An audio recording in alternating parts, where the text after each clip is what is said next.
저는 지난주 우리가 또 한 주간을 이렇게 보내면서 우리 또 이제는 그 성도님 한 분이 이제 모친상을 당해서 성도님들 몇몇 하고 서울의 장례식장을 갔다 왔습니다. 갔다 왔는데 이제는 그 가고 오고 하는 그 길이 또 이제는 짧지는 않았지만 그래도 행복하게 잘 갔다 왔는데 어떤 분이 묵직한 분이 이 목사를 칭찬하더라고요. 뭐냐면 우리 목사님 운전 잘합니다.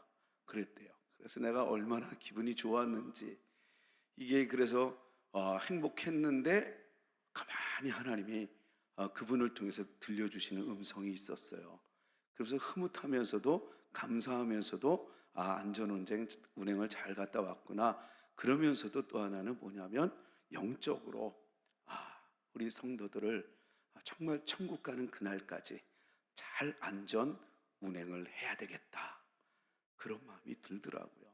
그래서 여러분들을 정말 하나님의 은혜 가운데 또 천국 가는 그날까지 정말 안전 운행할 수 있도록 저도 열심히 기도하고 또 열심히 하나님의 말씀을 제대로 성원 운반자로서 잘 전달하도록 하겠습니다.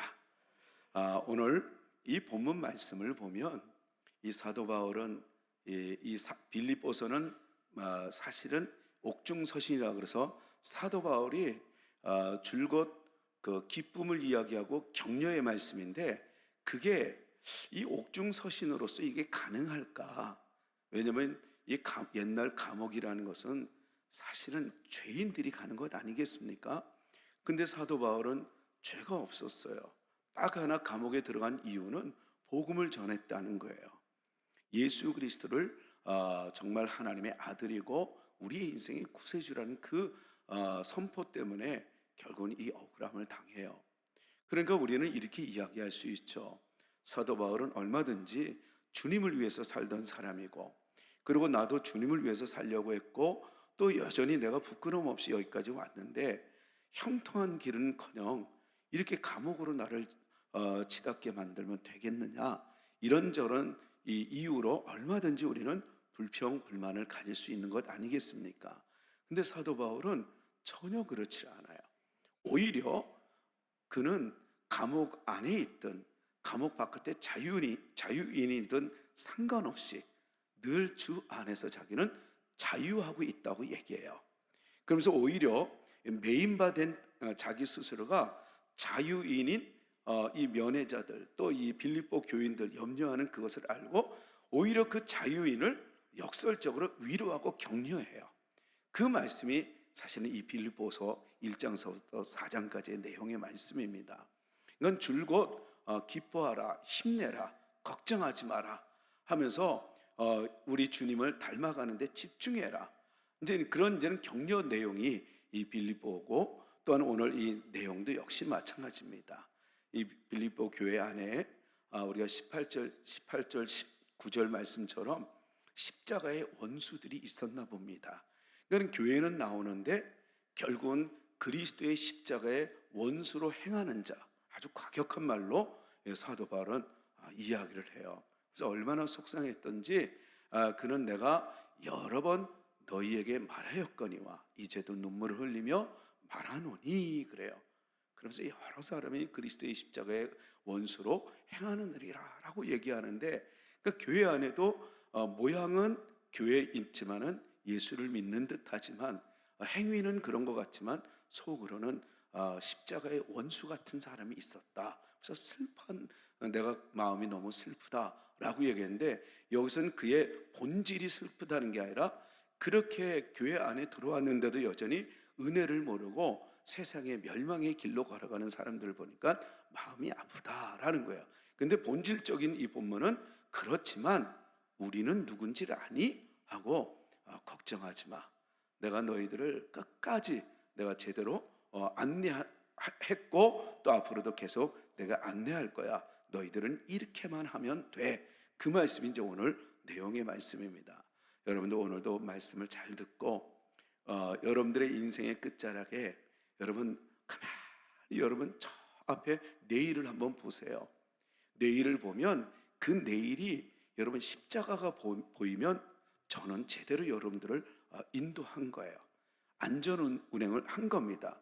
근데 저는 이렇게 제대로 인도하려고 했는데 여러분들이 아무리 교회를 나오고 말씀을 들었는데도 내일이라는 그 미래를 이렇게 쳐다보니까 십자가가 안 보이고 돈이 보이고 여러분들의 욕망이 보이고 여러분들 스스로의 숭배, 자기 숭배하는 자기밖에 모르는 자기가 보이면 여러분 염려가 보이고 근심이 보이면 여러분 그것은 오늘 18절, 19절과 같은 존재래요. 그렇게 되면 제가 잘못일 수도 있고 또 어쩌면 사도 바울은 자기의 잘못이라고 얘기는 안 해요. 그런 자들이 따로 있다고 얘기를 해요. 어쩌면 여러분들이 그런 사람이 되어서는 안 되기에 오늘 제가 이런 이야기를 먼저 선포하며 시작하고자 합니다. 여러분들 내일이라는 미래를 가만히 한번 여러분들 생각해 보세요.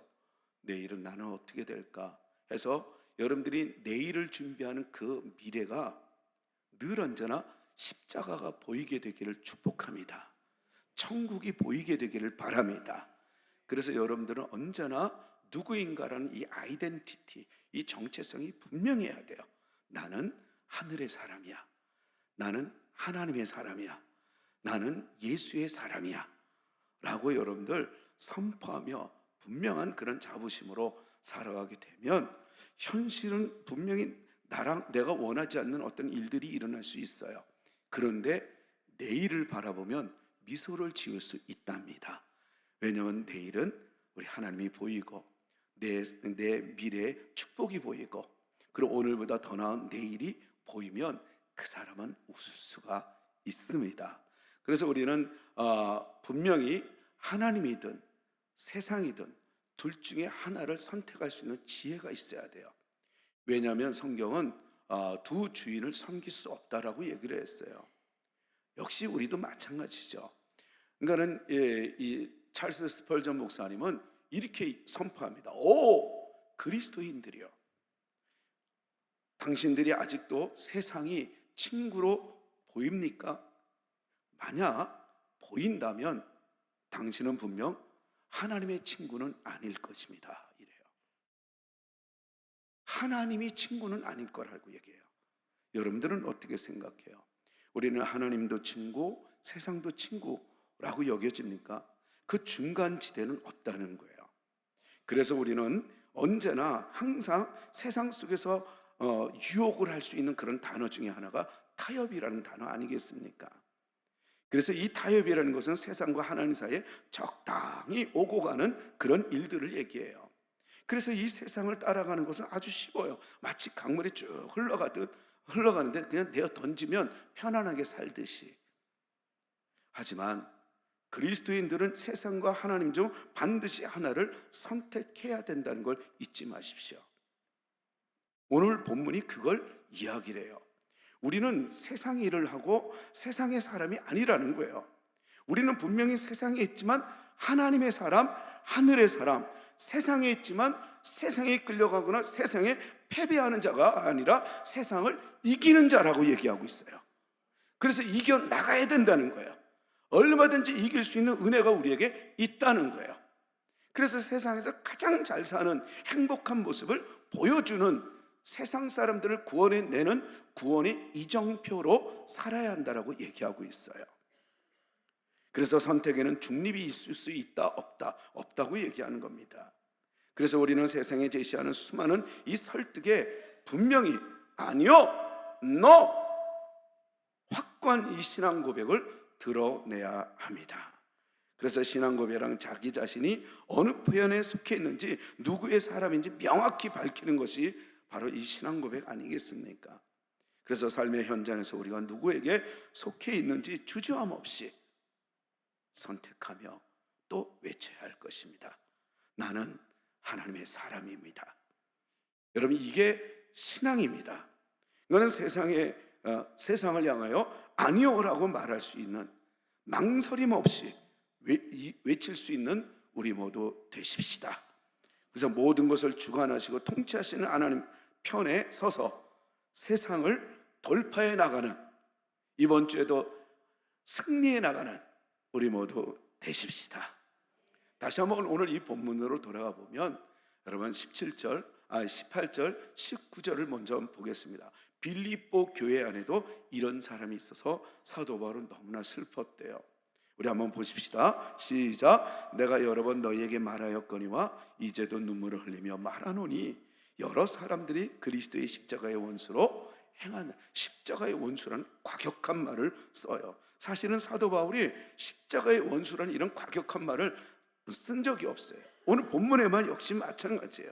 그러니까 바울이 말하는 이 사람들은 누구이고 또 어떤 모습이기에 이런 극단적인 언어로 비판하며 책망하고 있는가 한번 살펴볼 필요가 있습니다. 그 다음 절이 이래요. 이런 사람이래요. 이 사람들은, 자 19절 시작. 그들의 마침은 멸망이요 그들의 신은 배요 그 영광은 그들의 부끄러움에 있고 땅의 일을 생각하는 자래요. 그러니까 땅의 일을 생각하는 자, 그러니까 그들의 이렇게 살아가는 그 마침은 멸망이라는 거예요. 근데 그게 빌립보 교회 안에도 있었나 봅니다. 너무 안타까운 거예요. 땅의 일을 생각한대요. 그리고 이들은 뭐냐면 이들의 신은 하나님이 아니라, 하나님을 믿는 것처럼 했지만 하나님이 아니라 자기 배래요, 배. 그러니까 여러분, 이 배는 이 탐욕, 채워나가는 걸 얘기해요. 자기 만족, 자기 숭배, 그러니까 자기를 위해서 산다는 거예요. 그러니까 우리가 하나님을 믿노라 하면서도 여전히 자기를 숭배하는 건 아닐까, 이런 이 도전을 주는 말씀입니다. 그러니까 자기 배를 채우기 위해서 하나님을 믿는 자가 있다는 거예요. 근데 그들의 영광은 결국은 어때요? 자기들의 부끄러움에 있다는 거예요. 결국은 수치스러움을 당한다는 거예요. 그리고 그게 수치스러움인 줄 모르고 살아간대요. 그게 이 빌립보 교회 안에 있었다는 거예요. 그러면서 이들의 특징이 땅의 일을 생각하는 자래요. 우리는 이 땅의 일을 생각한다, 곧 사람, 썩어져가는 그 양식을 구하는 자들과 같다라고 얘기를 하죠. 그래서 이 마태복음 16장 23절에 이 베드로가 예수님께 책망을 받잖아요. 사탄아, 내 뒤로 물러가라. 내가 나를 넘어지게 하는 자로다. 하나님의 일은 생각하지 않고 사람의 일을 생각하는도다, 이런단 말이죠. 근데 여러분, 이 23절에 국한되어 있으면 베드로가 정말 이건 나쁜 사람이구나 이럴 수 있잖아요. 근데 16절, 우리가 예배를 드릴 때 우리의 신앙 고백이 뭐예요? 베드로의 신앙 고백이 뭐예요? 주는 그리스도시요 살아계신 하나님의 아들이라고 고백했던 그 제자들 중에서 유일하게 이렇게 고백을 해서 칭찬받은 자예요. 왜냐하면 예수님이 그 제자들을 이제는 이 정도 훈련을 했으면 세상 사람들이 나를 이제 하나님의 아들로 여겼으면 좋겠다. 그리고 제자들도 역시 마찬가지죠. 그래서 많은 기적과 설교를 그리고 또 보여주면서 하나님의 아들로서 하나님의 나라가 도래됐다. 그러면서 이제는 당신의 그 메시아로서의 그 사역을 쭉 보여줬거든요. 그러면서 이제는 세상은 나를 뭐라고 하더냐, 그러니까 뭐 선지자라고 하는, 그러면서 좋은 분이라고 얘기하고 에피스타타, 권위자, 뭐 대단하다. 근데 예수님은 석연치 않은 거예요. 내가 참 세상에 훌륭한 사람이 아닌데 나는 하나님의 아들이고 나는 하나님이고 나는 이들을 구원하기 위하여 온 구세주인데 왜 저렇게 평가를 할까? 그러면 하고 이제 제자들에게도 물어보잖아요. 그러면 너희는 나를 누구라 하느냐라고 했으니까 그때 베드로가 일어나서 주는 그리스도시요 살아계신 하나님의 아들이시니이다. 그러니까 이 예수님 너무너무 행복했던 거예요. 야, 옳거니 이제 됐구나. 그러면서 베드로를 칭찬하면서 또 얘기하는 게 뭐예요? 그거 너가 고백한 거 아니야. 그거 고백할 수 있도록 하나님께서 역사하신 거야. 사랑하는 성도 여러분, 오늘 여러분들이 예비한 거 아니에요. 여러분들이 선택했다? 예, 맞아요. 여러분들이 선택하고 여러분들이 예비하는 건 맞지만 여러분들을 인도하신 이가 성령 하나님인 줄 믿습니다. 그렇다면 예비하는 여러분들이 성령의 인도함을 받은 자면 여러분들은 이미 대박난 거예요. 하나님의 은혜가 넘치는 존재예요. 할렐루야. 왜냐하면 베드로에게 그랬거든요. 그런데 예수님이 이제 거기로 끝나야 되는데 이제 죽음을 예고하잖아요.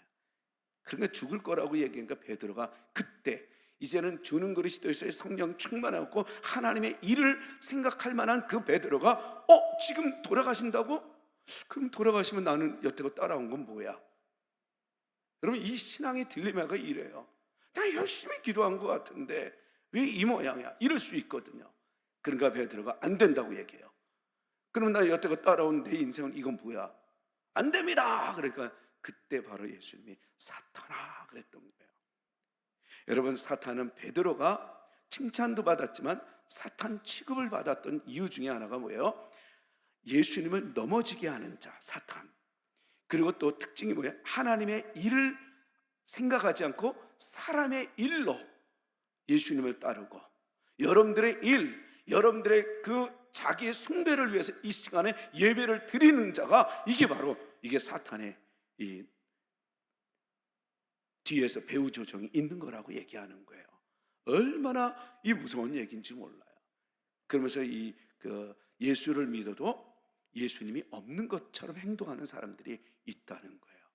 그래서 그의 말로는 결국은 멸망이라고 얘기했던 거예요. 그래서 안타깝게 내가 눈물을 흘리며 얘기한다, 눈물을 흘리며 말하노니 너희들 정신 바짝 차려. 너희들은 잘 될 수밖에 없는 사람들이야. 하나님의 은혜가 있는 사람이야. 하나님의 축복이 있는 사람들이야. 이렇게 이제 얘기를 했던 거예요. 그러면서 19절로 이야기를 하는데, 여러분, 오늘날 우리의 삶 속에서도 역시 마찬가지입니다. 정말 우리는 무신론자는 아니에요. 예수님을 믿고 하나님을 믿는다고는 해요. 근데 무신론자처럼 행동하는 일들이 얼마나 많이 있는지 몰라요. 제가 지난주에 우리 지방에 가 있어서 목사님들 같이 모였어요. 근데 개척하는 여자 목사님이 이런 이야기를 하더라고요. 설교 중에 사랑에 대한 이야기를 하다가 정말 자기는 부교육자 때 전도사 시절에 충격받은 것이 아직도 잊지 못한다. 그러면서 그 내용은 뭐냐면 어느 교회에서 부목사 시절 이제 그 부교육자로 있다가 예배가 끝났어요. 그래서 화장실이 빨리 가야 돼서 화장실을 갔다고 합니다. 근데 화장실에 딱 있는데 어느 권사님이 딱 화장실에 들어오자마자 쌍욕을 하더래요. 예배를 끝나고 들어오자마자. 하나님 앞에 예배를 드렸다고 여길 수 없는 쌍욕. 근데 목소리를 딱 들어보니까 아는 권사님이더래요. 그러니까 우리는 예수를 믿는다, 하나님을 믿는다 하는데 하나님 없는 것처럼 무신론자처럼 행동하는 일들이 너무 많이 있었다는 거예요. 여러분들은 지난 한 주간 어떻습니까? 여러분들이 기준이라서 여러분들이 원하는 하나님입니까? 아니면 하나님이 원하는 여러분들로 지금 나가고 있습니까?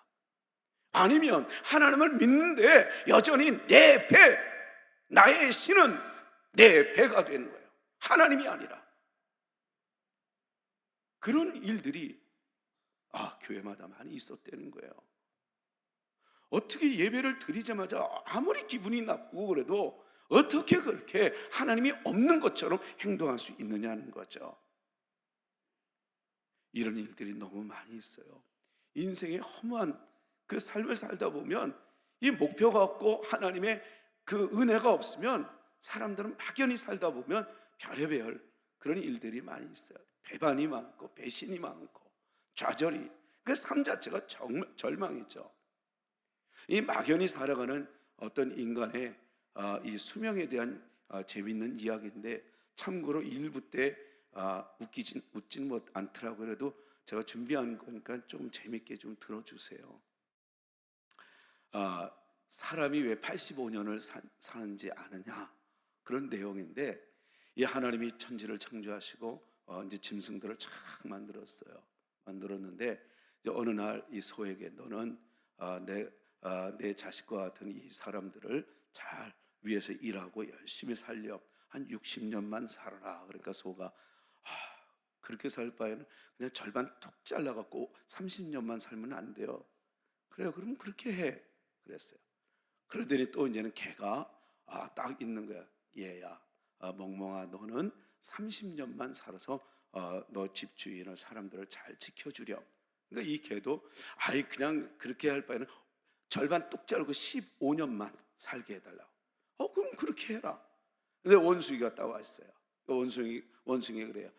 사람들을 기쁘게 하고 조롱 떨면서 행복하게 해주렴. 그리고 너도 30년만 살아라. 그랬더니 이 원숭이가 그렇게 살 바에는 15년, 절반 또 딱 잘라고 15년만 살게 해달라는 거예요. 그럼 그렇게 해라. 그리고 이제 사람에게 얘기합니다. 너는 만물의 영장이니 너는 잘 살아. 근데 너무 세상에서 이렇게 사는 거 뭐 그렇게 길게 살 거 없다. 25년만 살아라. 그런 거 사람이 가만히 보니까 이 소도 그렇고 개도 그렇고 원숭이가 다 절반씩 잘랐단 말이에요. 그리고 나를 위해서 세상이 존재하는 거라면 이야기면 좀 오래 살고 싶은 거야. 그래서 소가 딱 자른 그 30년 제가 더 살면 안 돼요? 그래? 그럼 그렇게 살아라. 30년을 얻었어요. 그러니까 25년 살던 걸 55년을 된 거예요. 그러더니 또 사람이 얘기합니다. 하나님께. 하나님.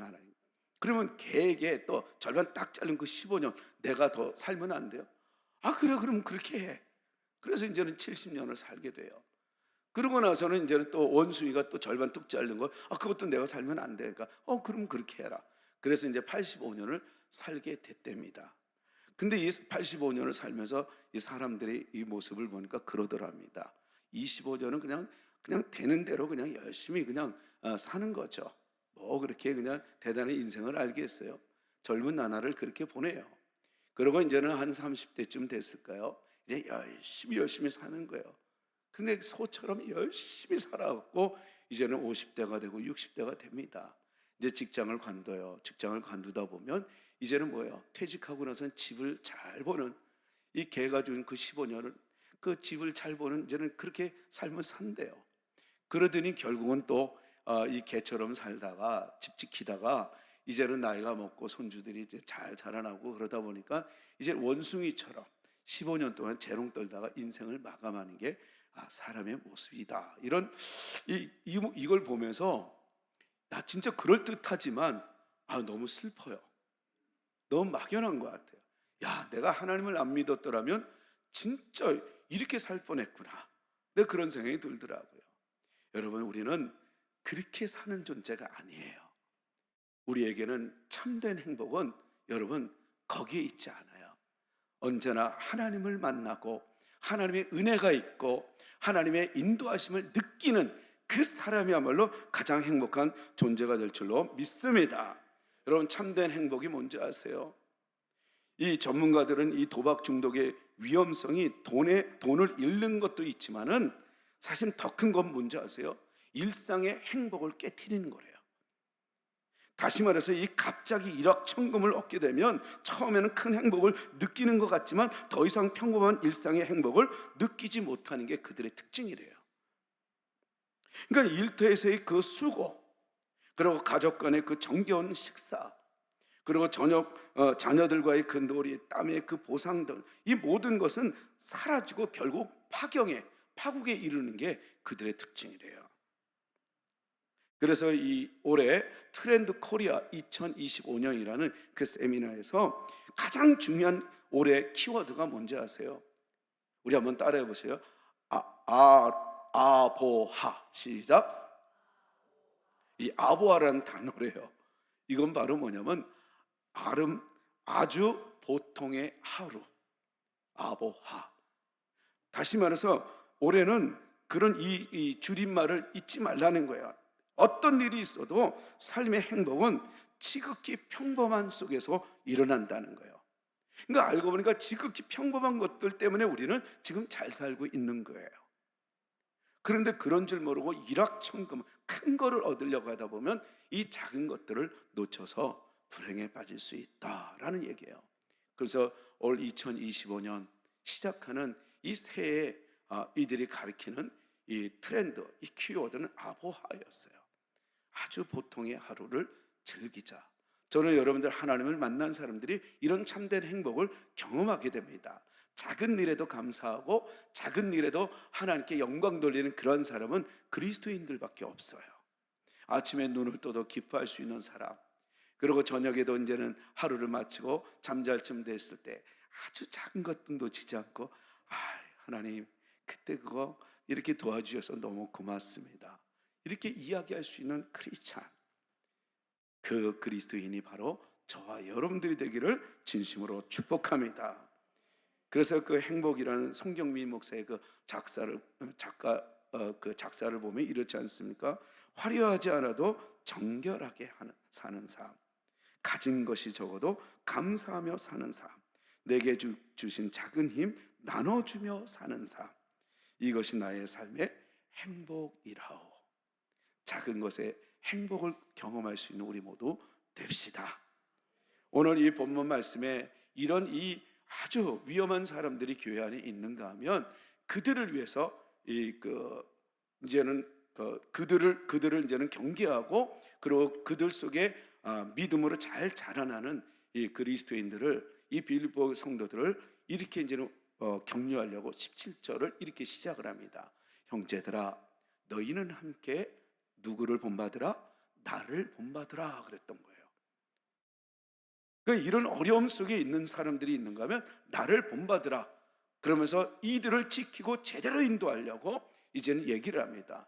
그리고 너희가 우리를 본받은 것처럼 그와 같이 행하는 자들을 눈여겨보래요. 그 사람들이 어떤 사람인가? 그 사람들은 바로 나처럼 복을 누리는, 나처럼 하나님의 일을 하는데 그 은혜를 마음껏 누리는 자라는 것이라는 거죠. 저는 여러분들도 역시 마찬가지예요. 여러분들 하나님을 본받는 그 사람들을 눈여겨보십시오. 아주 행복하게 사는 게 보일 겁니다. 그리고 그들은 아침이나 점심이나 저녁이나 사실 변함이 없어요. 늘 한결같아요. 근데 사람들은 저마다 똑같은 변함이 없는 그 사람을 향해서 자기 성격, 자기의 생각에 따라서 이게 변질이 오는 거예요. 근데 여러분, 하나님의 사람은 변함이 없어요. 한결같이 행복하다오. 여러분들 믿으시기 바랍니다. 할렐루야. 그러면서 이제는 사도 바울은 나를 본받으라 라고 이렇게 외쳐요. 근데 이 나를 본받으라, 하나님의 사람, 하늘의 사람은 바로 이렇게 외칠 줄 알아야 된다는 거예요. 자신감이 있어야 된다는 거예요. 저는 여러분들이 이번 주에도 누구를 만나든 나를 본받으라 라고 이야기할 수 있는 여러분들이 되시길 바랍니다. 오늘 셀 나누는 때도 역시 마찬가지예요. 그래서 서로 정말 나처럼 살면 우리 가정은 몇 점일까? 나처럼 예수를 믿으면 우리 교회는 몇 점일까? 여러분, 이런 걸 나누다 보면 여러분 자기의 모습이 드러나는 거예요.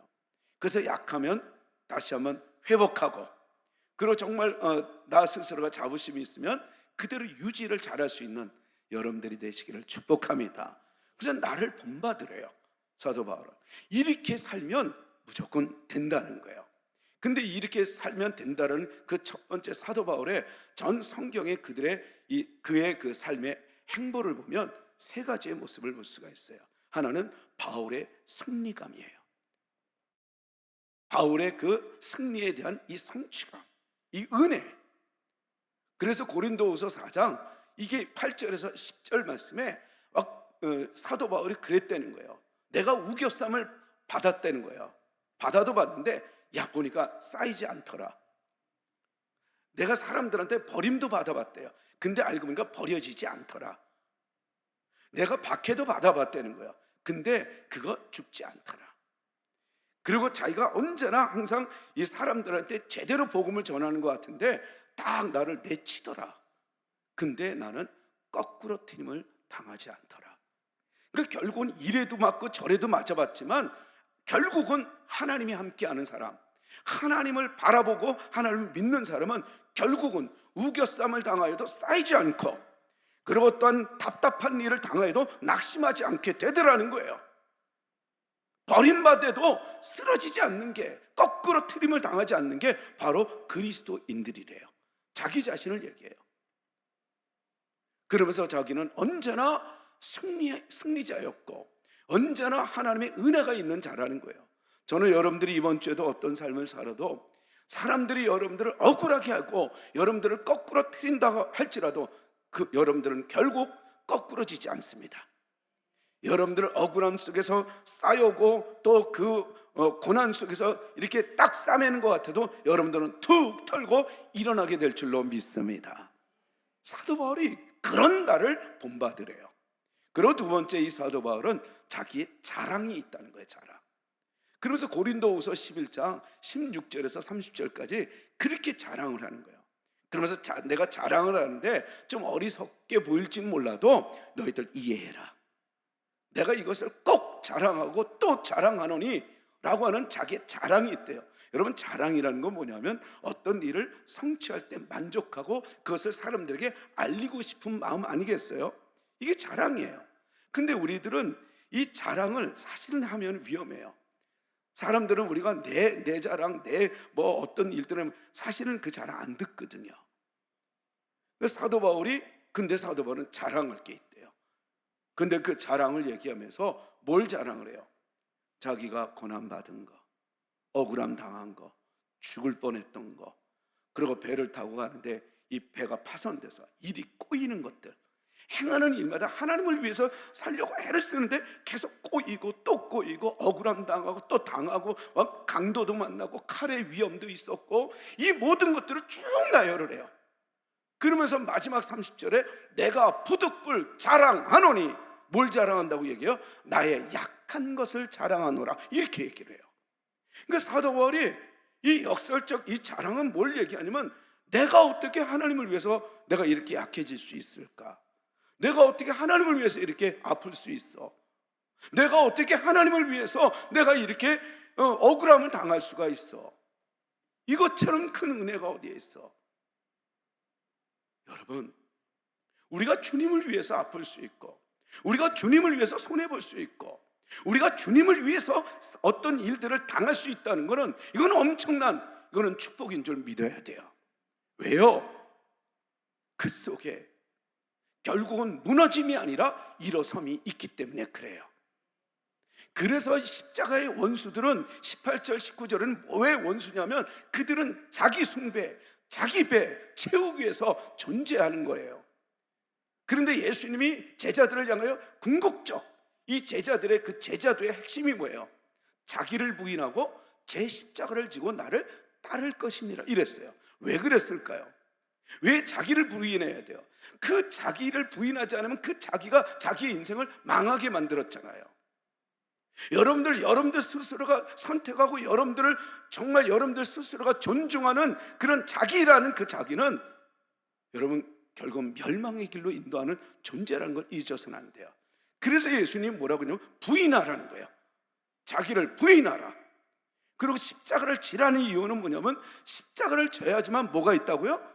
부활이 있기 때문에, 생기 있는 삶을 살 수 있기 때문에, 활기찬 삶을 살 수 있기 때문에, 자신감이 넘치는 삶을 살 수 있기 때문에, 그래서 부인하라는 거예요. 여러분 힘들어도 들려지지 않아도 자기를 부인하십시오. 그리고 십자가를 지십시오. 그러면 여러분들은 지금 생각하는 여러분들의 삶하고는 비교도 안 될 만큼 놀라운 하나님의 은혜, 그거를 저는 여러분들이 다 누렸으면 좋겠어요. 그 은혜를 누리게 되기를 진심으로 축복합니다. 축복합니다. 그러면서 내가 다시 말하노니 누구든지 나를 어리석은 자로 여기지 말라. 만일 그러더라도 내가 조금 자랑할 수 있도록 어리석은 자로 받아라. 내가 말하는 것은 주를 따라 하는 말이 아니오 오직 어리석은 자와 같이 기탄 없이 자랑하노라. 그러면서 그 자랑이 뭐라? 여러 사람이 육신을 따라 자랑하니 나도 자랑하다. 세상 사람, 죽을 사람들은 육신을 자랑하지만 나도 그래서 듣다 못해 나도 자랑하겠다는 게 바로 뭐냐면 주님을 위해서 고난을 당할 수 있는 것, 주님을 위해서 약할 수 있는 것. 그래서 여러분 진짜 멋있는 기도는 주님, 나는 약하게 해주세요. 그리고 하나님이 나의 삶에 강함이 되어주세요. 여러분 이게 위대한 기도인 줄 믿어야 돼요. 그리고 이 사도 바울은 또한 여기에 머물지 않아요. 그 사도 바울의 이 자랑, 나를 본받으라고 얘기했던 세 번째는 뭐냐면 자신의 삶의 자신감이에요. 저는 오늘 이게 여러분들에게도 삶의 자신감이 되어서 사람들을 만날 때 나처럼 예수를 믿으라고 할 수 있는 하나님의 사람들이 되기를 진심으로 축복합니다. 뭐냐면 오늘 빌립보서 읽지는 않았지만 4장 13절, 그가 이것이 있었기 때문에 언제나 이겼다는 거예요.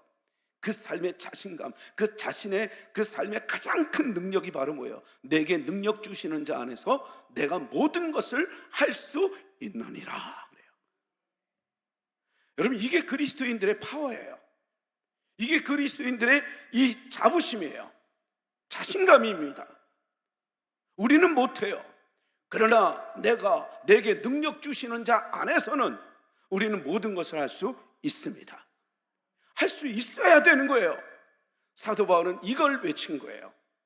그러면서 자신의 그 승리, 그리고 자신의 그 자랑거리, 주님을 위해서 아플 수 있는 자랑, 그리고 또한 자신의 그 삶의 자신감, 이 능력, 이걸 가지고 자기를 본받으라고 얘기를 했던 거예요.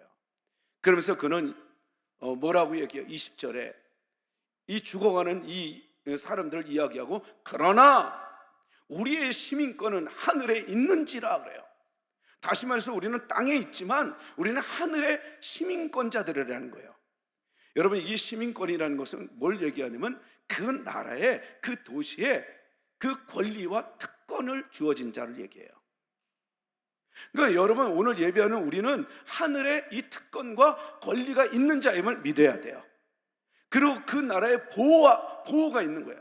헌법이 있는 한, 헌법 아래 있는 한 그 국민은 주권이 있고 위로가 있고 특혜가 있는 것처럼, 저는 여러분들 우리가 하늘의 시민권자임을 믿고 이 땅에 있는 동안에는 우리는 비자로 사는 존재예요.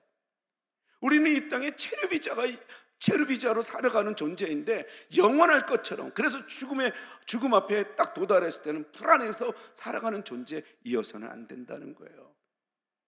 저는 여러분들이 하늘의 시민권자로서 나를 본받으라, 하나님의 은혜가 넘치는 주인공들이 되시기를 진심으로 축복합니다. 그러면서 마지막 우리가 4장 1절 말씀, 그러므로 우리 다 같이 한번 읽어보십시다. 그러면서 마지막에 뭐라 그래요? 이와 같이 주 안에 서라고 했던 사도 바울의 그 위로와 격려, 그리고 분명한 그 인도하심, 안전 운행처럼 인도하시는 그의 열정을 한번 보십시다. 다 같이 시작. 그러므로 나의 사랑, 안 돼요. 그러면 우리 다 같이 읽으십시다. 시작. 그러므로 나의 사랑하는 자,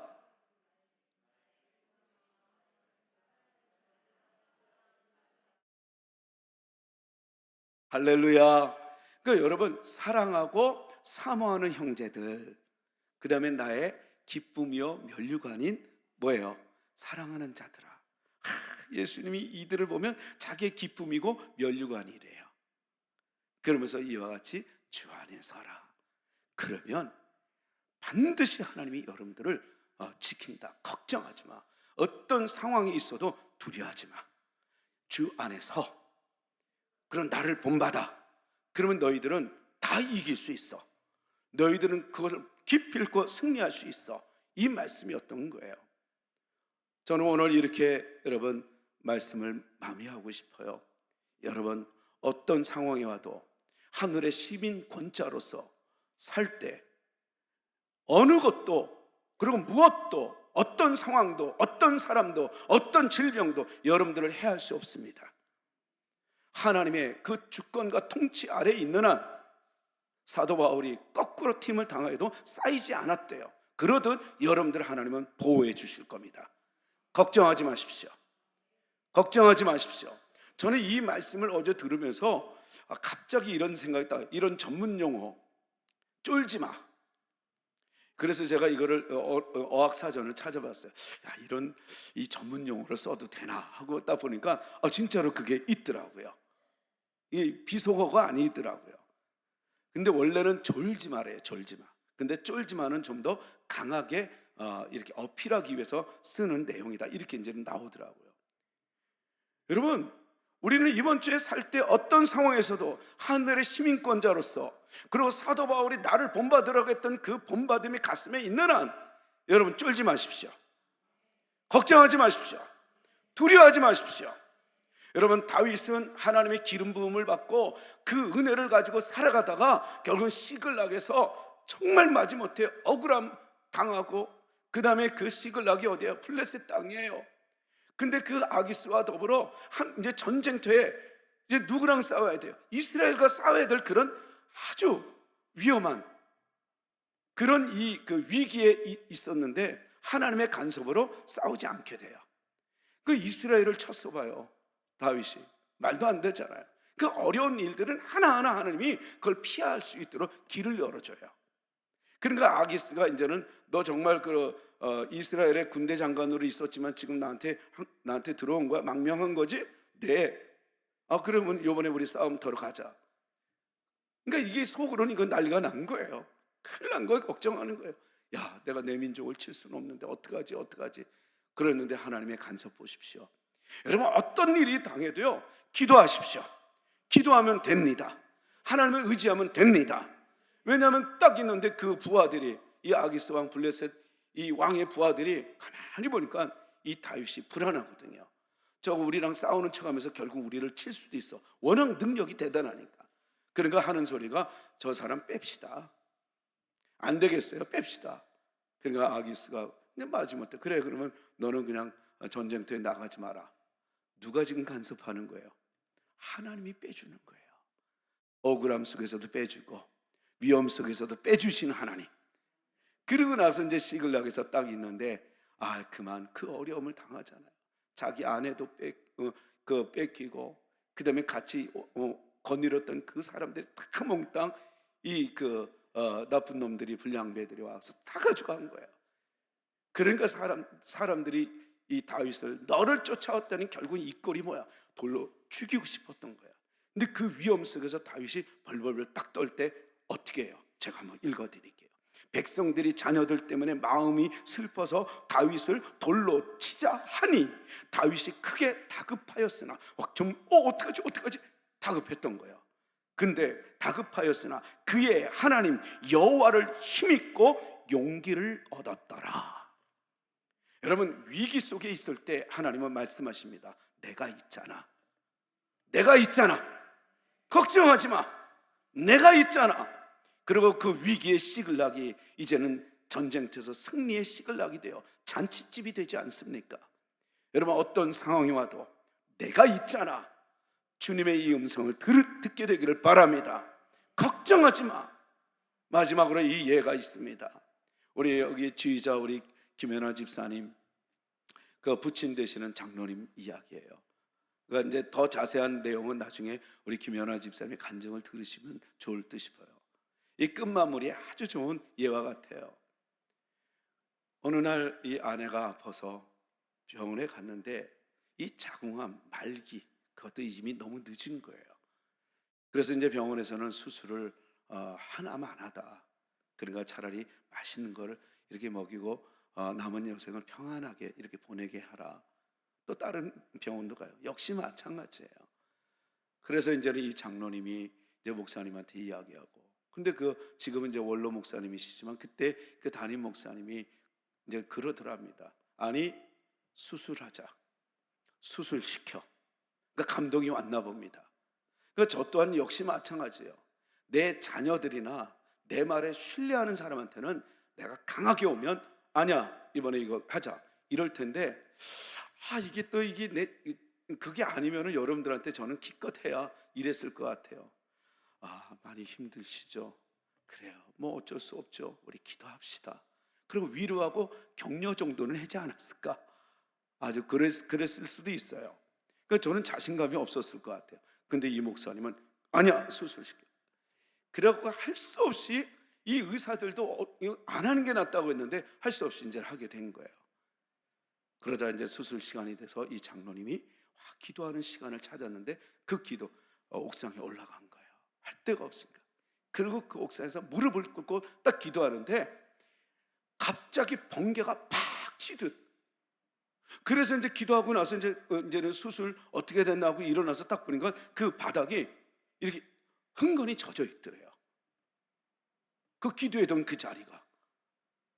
희한하다. 그리고 이제 장로님이 내려가서 이제 수술을 딱 끝내고 의사의 말을 딱 들었더니 알고 보니까 이 개복을 딱 해보니까 아주 시커멓게 이 암덩어리가 다 탔더래요. 다 타버렸더래요. 별로 이렇게 감동이 안 오죠? 예. 그러더니 오히려 거지로 그 암덩어리 탄 거를 다 오히려 청소만 했대요. 여러분, 뭘 얘기해요? 걱정하지 마는 뭐예요? 하나님을 찾으면 돼요. 하나님을 찾으면 됩니다. 기도하면 됩니다. 우리 이 찬양이 딱 떠올라요. 오늘 보니까 주 선한 능력으로 안으시네, 그 크신 팔로 날 붙드시네, 절망 속에서도 흔들리지 않고 사랑하는 주 얼굴 구하리. 이전의 괴로움 날에 날 애워싸고 고난의 길을 걷는다 해도 주님께 모두 맡긴 우리 영혼 끝내 승리의 날을 맞으리. 선한 능력으로 일어서리. 여러분, 어떤 상황이 와도 하나님의 선한 능력을 믿으시기 바랍니다. 걱정하지 마시기 바랍니다. 이번 주에도 어떤 상황이 와도 쫄지 마십시오. 여러분, 두려워하지 마세요. 하나님이 계시잖아요. 주님께 의지하면 됩니다. 우리 같이 찬양합시다.